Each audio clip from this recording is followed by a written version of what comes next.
Let's do it. Let's play a video game. This is Turrican, the North American NTSC version. I'll offer some analysis here and there, but for most of the game, I will be quiet, thankfully.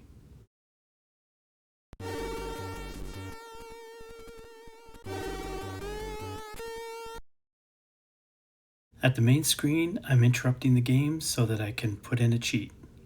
Yes, I'm going to cheat. I'm an old man now. I'm not the young person that I used to be. And the young person that I used to be never even completed this game. I only got as far as level 5. So I'm going to put in unlimited energy so that I stand a good chance of completing the game.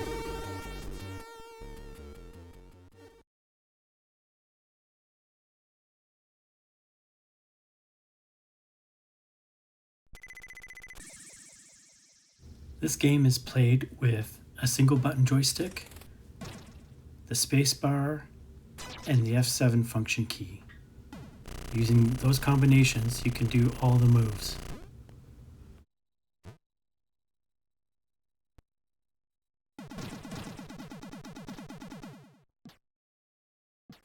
To get through this game, you want to collect as many 1-ups as possible, and you also want to collect these little, bulbs. I think it's worthy to point out my other concession for this game is that on the joystick I will be activating auto fire whenever possible. This will help me get through the game, mowing down as many enemies and collecting as many collectibles as possible. So I'm going to be overpowered through this game. That's kind of fun in itself, watching me just plow through everything. It's a trip. I'm okay with that. I hope you are okay with that too.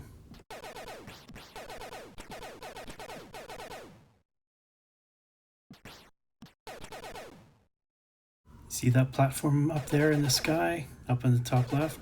We'll get back to that. It's a secret.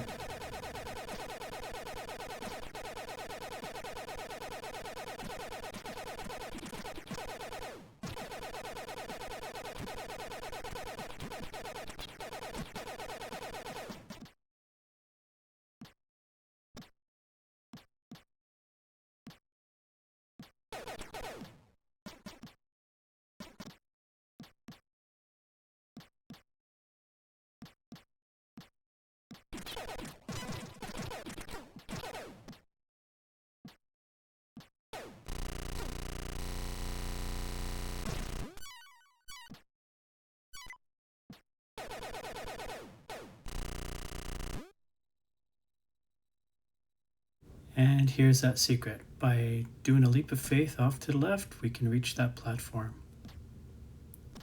Climbing up, we should be able to find some extra lives.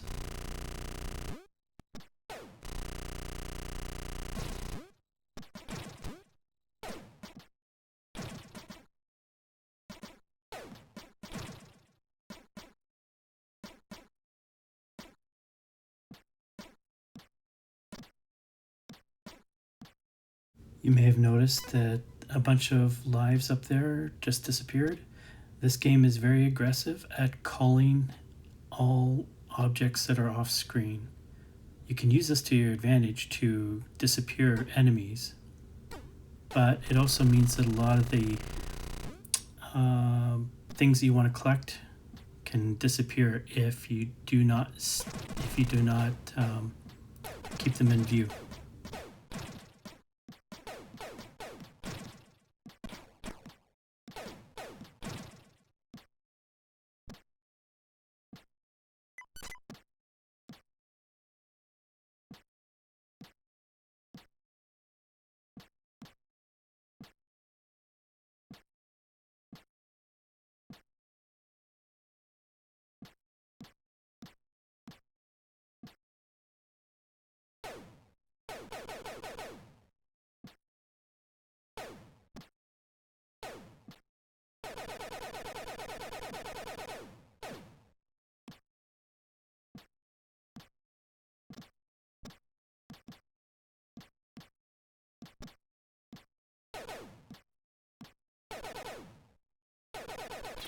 I'm avoiding the red one right here because I want to continue using the laser. Laser's much more powerful.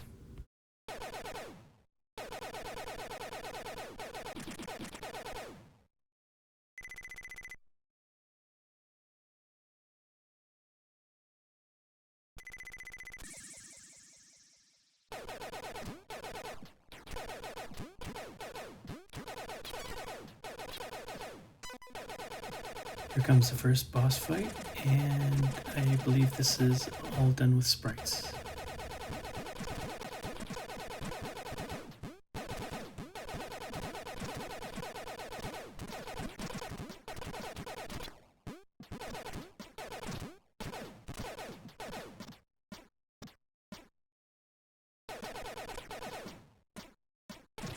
Here's another secret. Climb these bricks and you will get some more extra lives.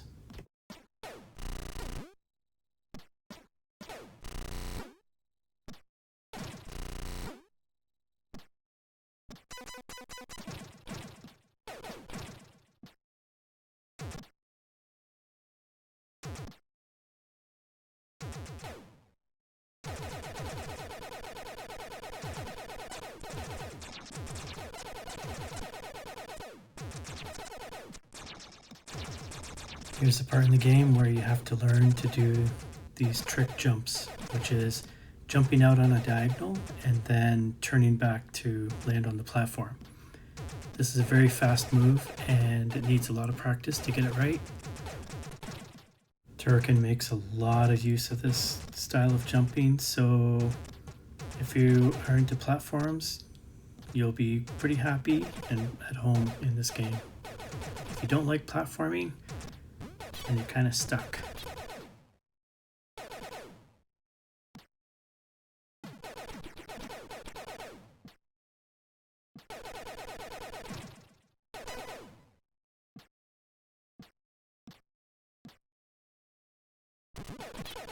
These light green collectibles are for lasers. The red ones are for bullets. And the more you collect, the better your weapon becomes. The blue ones will extend your lightning bolt. And the light blue collectible gives you temporary invincibility, at least against other enemies. It won't help you from falling off into waterfalls or off the level. If you saw the yellow P collectible, that one restores your energy. Since I have unlimited energy, it's not going to help me. Right now it turned into a gyroscope. This is kind of like invincibility as well. It rolls around and it'll get you into tight spots.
These enemies that are running along the tracks, they seem to be invincible in the Commodore 64 version of this game.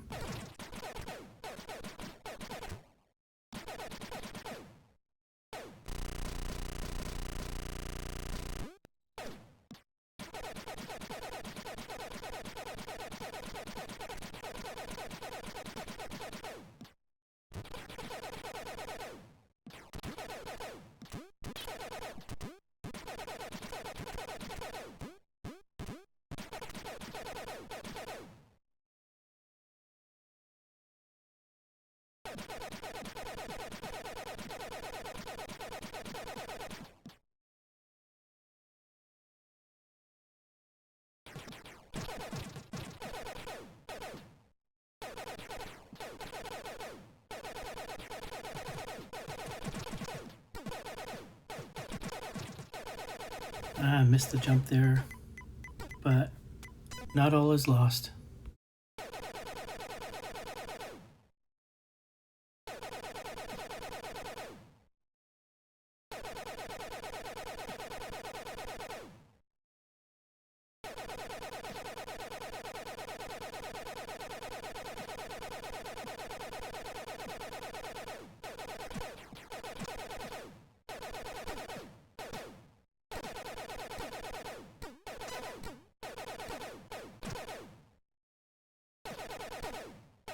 I hope you noticed by now that this game is doing a lot of multiplexing with sprites, but sprites will appear and disappear because there are just too many and it can't manage them all, it seems.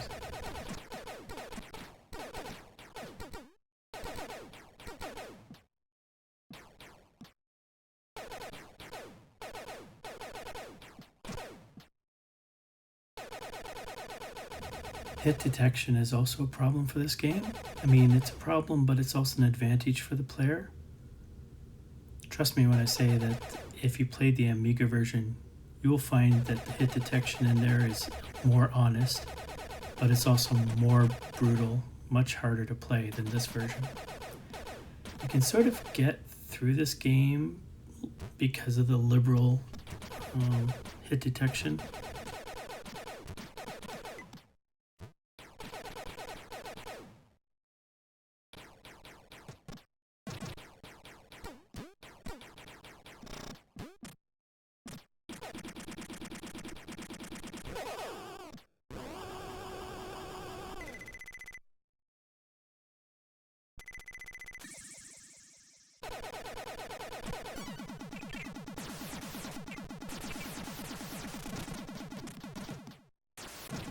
It's in the flurry of activity here that I want to point out one of the genius things about this game.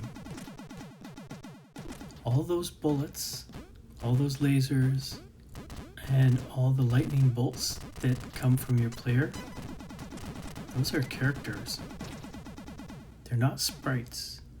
You can see it if you zoom in on what's happening in the background. You will see that each bullet is surrounded by blackness, which is the telltale sign that each bullet is occupying one character on the screen. The entire background, the entire playfield is drawn from characters. Why this is so important is this game is tracking all those bullets, where they're going, their trajectory, and seeing where they terminate. That is a lot of busy work for a game to be doing.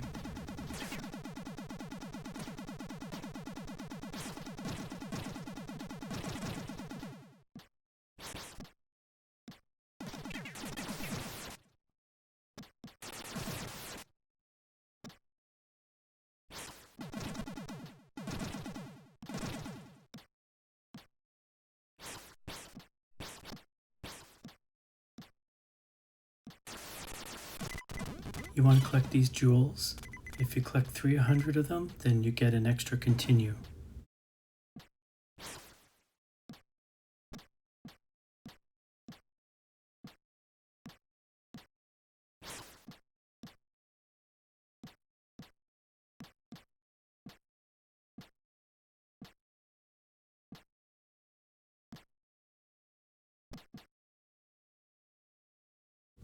I've never seen a game for the Commodore 64 do as much work as this one does to complete a simulation of an arcade shooter.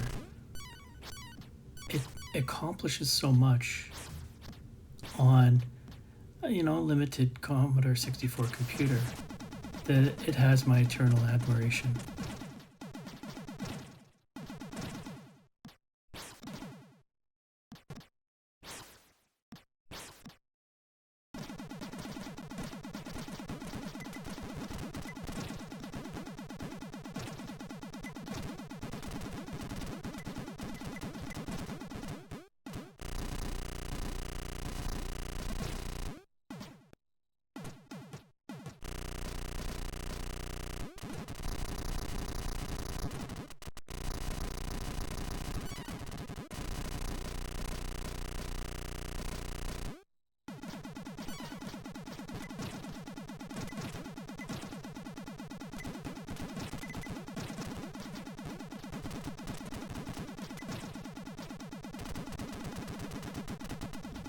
Those balls just went through the floor.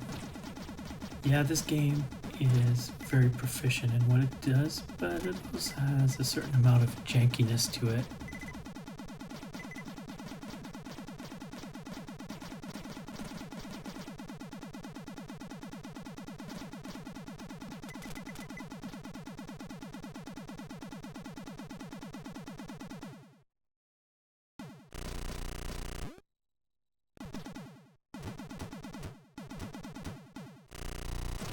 The L collectible is for line. That's the thing that you can sweep across the scene. M is for mine, the thing that you can plant on the floor. And G is for grenade. So you want to stockpile these for boss fights and some other places.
This is a fork in the road. You can either go high or you can go low.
This is one of the bosses that's a bullet sponge. It's really hard to take him down.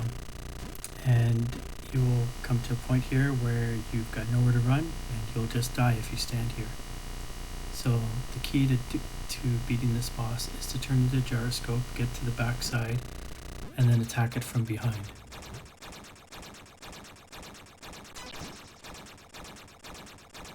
Oh, we had a timeout death there. The timer on the NTSC version, the North American version, runs faster than real time. If you played the PAL version, you'd have more time to finish this level. So on the NTSC version, we're kind of cheated. It's not balanced in that regard.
For some unknown reason, you can't shoot and eliminate these cannons on the NTSC version.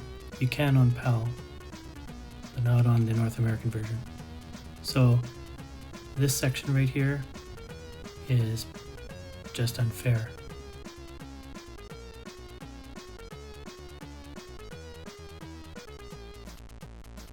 Speaking of unfair, if you happen to make it to this point with the laser, then you'll be able to take down this boss in no time flat. But I happen to have the bullets, and this is a bullet sponge boss, so this is going to take a while to complete.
Two minutes.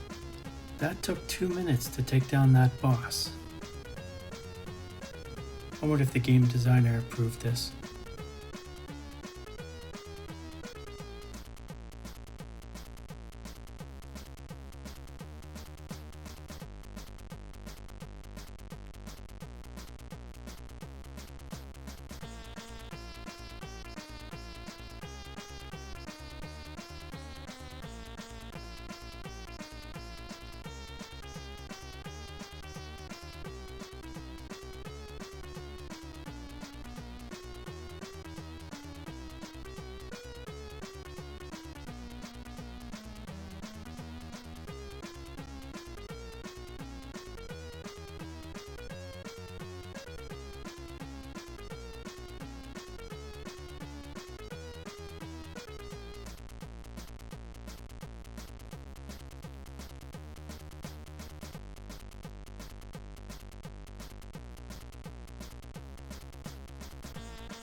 I consider this stage an endurance run. It just throws so many things at you that if you have a big collection of lives at this point, you're probably going to go through a whole bunch of them right here. That's been my experience. This is often the place where I fail the game. I can't get past.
These creatures are bullet sponges. If you don't have the right weapons equipped, then they're just a lot of pain to get through.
Okay, we're near the end of this stage.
Check out this parallax scrolling.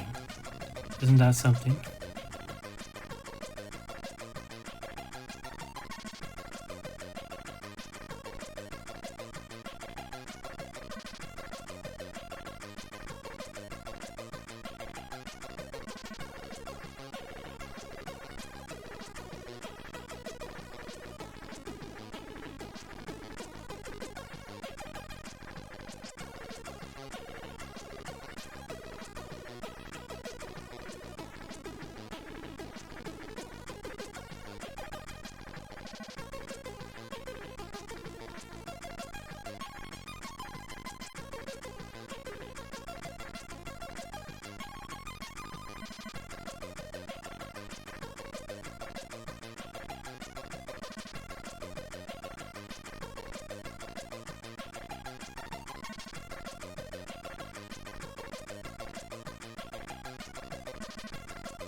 Okay, if I didn't have unlimited energy, I would have been dead at this point because it knocked me into the wall.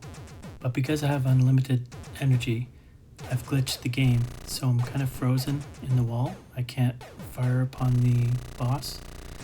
I basically can't do anything here until the timer runs out, I lose a life, and I get to get repositioned in a safe space.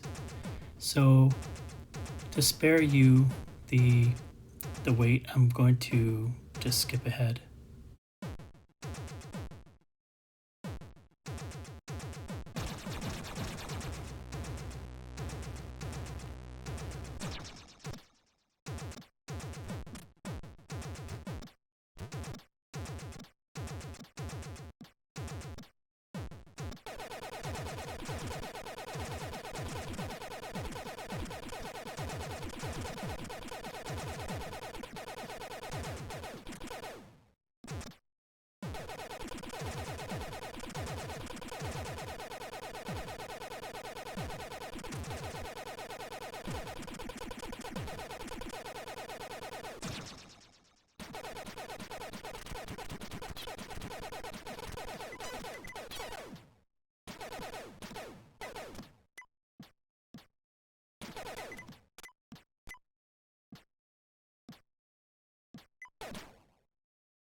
There are a lot of dead ends in this level, so you just have to keep playing it and learning where the exit is going to be.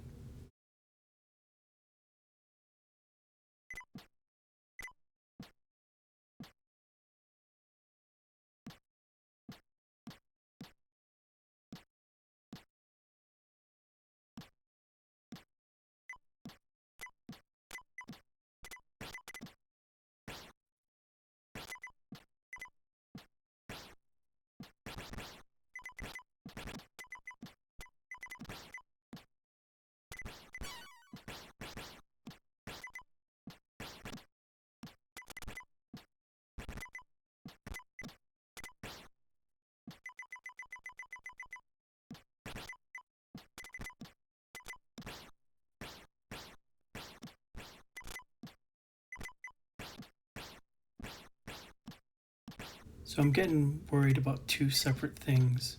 One is, can I find the exit? Can I find that trick jump that I need to perform? But the other thing I'm worried about is that this clip is getting long. You see, when I'm doing these captures in Elgato, I've learned that they will desync on the audio after 20 minutes or so. So my workaround for this video is to do them in chunks. Like every time we load up a new level, I stop and start so that I've started a new clip, and that way I can avoid the audio issues that so many people seem to have with Elgato. This isn't my first playthrough, and it isn't my first attempt at capturing the playthrough. I've already mentioned the Elgato desyncing audio issue, but I've also had this game crash on the 4th and 5th levels. I've also had other glitches that I couldn't resolve because I was putting unlimited lives on as a cheat. So this is like my 3rd or 4th time going through the entire game, trying to capture it all. So trust me when I say that this is truly one sitting on the game, but for logistic reasons, I've had to make it into like 13 clips altogether.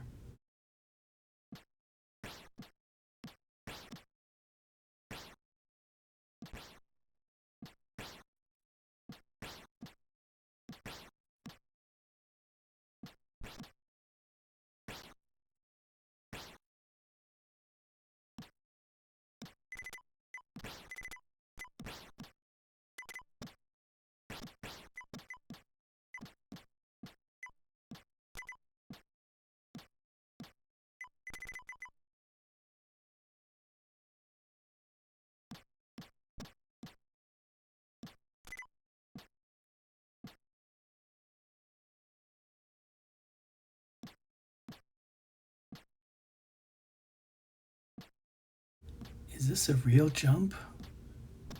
It feels like it's just on the edge of not being possible to perform. Plus, at this late in the game, I'm starting to feel a little tired. It's getting harder to pull off the joystick moves. Or maybe the game is just buggy and being really difficult at this point. I don't know what it is, but you're about to see me go wandering around the level because I have doubt in my mind whether I found the jump that will get me to the rest of the game. So to spare you, I'm just going to skip ahead because this may just be agony to watch me do that.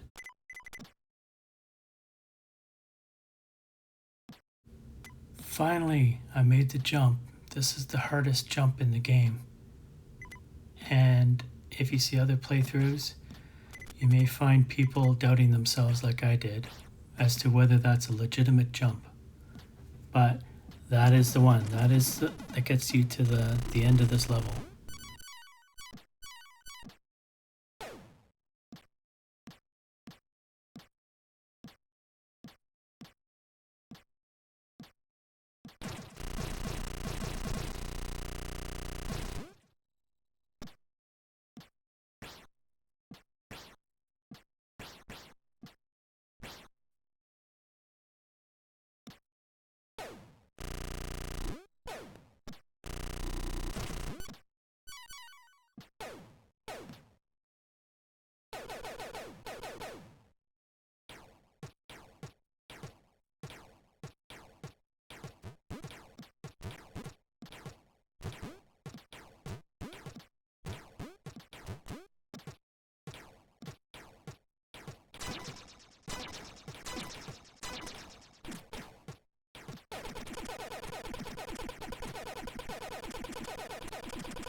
Because of these waterfalls and these spiky things, these are tricky jumps to perform.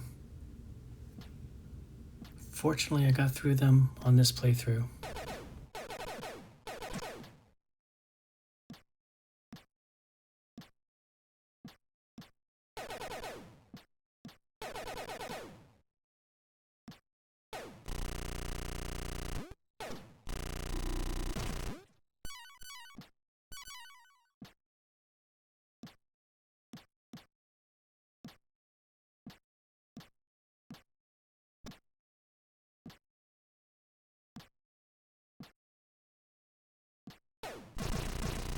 Alright, we're near the end of the level, but these jumps, I swear, are the worst.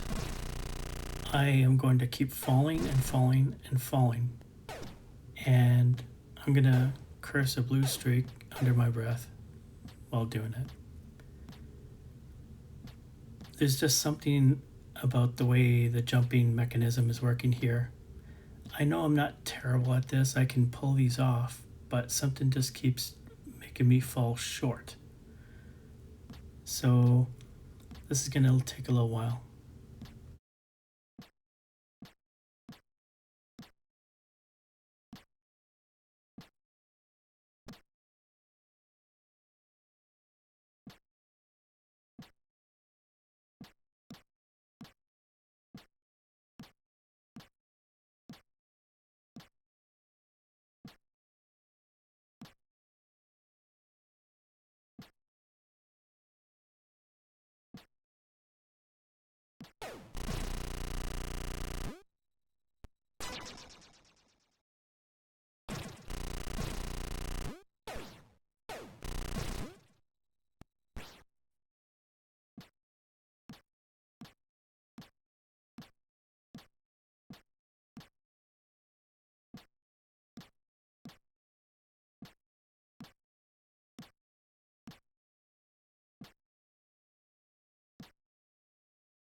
I kind of hate this level.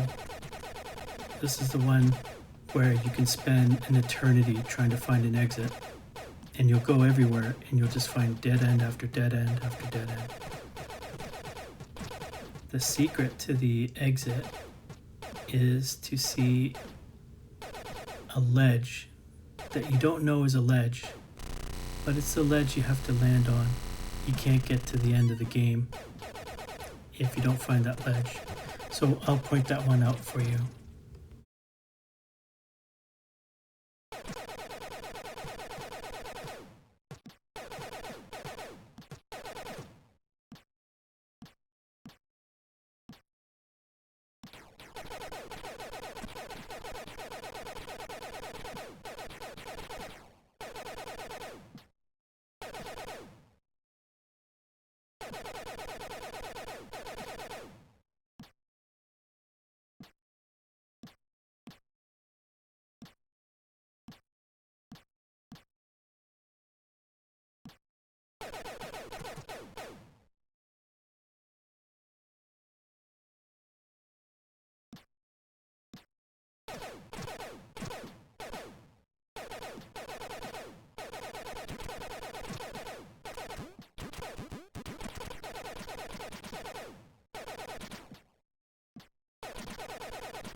There is one unwritten rule about gaming is if you find enemies there, then that's probably where you need to be. And that's certainly true here.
There, you see that block that's just over the black space? That's the ledge you needed to find.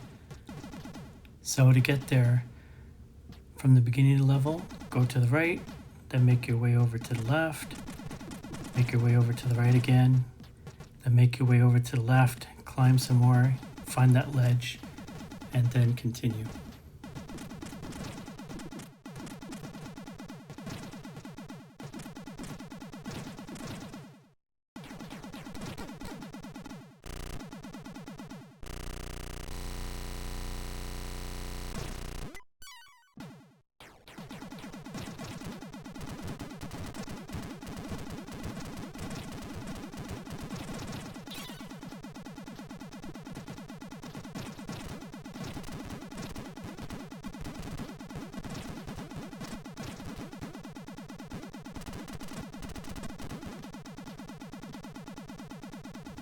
A lot of trick climbing here. If you're tired, this may test your patience. Good luck.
Alright, we're at the last level. There are no enemies on this level apart from one boss fight, but most of this level is about just digging your way, digging a path to the end.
These jumps are tricky to perform.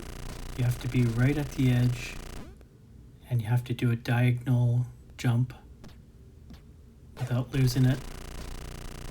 I know I've lost my patience on other playthroughs trying to get through this section. Fortunately, I do pretty good this time.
So that's the playthrough. I hope you enjoyed it, and I hope you find something else interesting on my channel. Thanks for watching. Bye.